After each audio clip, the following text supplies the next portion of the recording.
Hawaii's isolated location makes it critical to stockpile emergency supplies to be 2 weeks ready for a hurricane or other emergencies.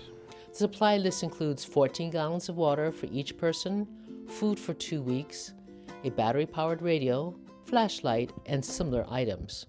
But Hawaii is also home to many complex, multi-generational households. That can make it challenging to build up a complete emergency kit, especially when storage space or money is tight. It's especially important in a complicated ohana to make a plan that includes everyone's needs during an emergency. You might need to start with just a few days of supplies, then build up to a full 2 weeks over time. The plan will guide you as your emergency kit grows. So start with a plan that considers the needs of keiki and kupuna and aunties and uncles and pets, anyone who is part of your household. A good plan will consider water, food, medicine, hygiene items, and emergency items such as a flashlight and a radio and extra batteries.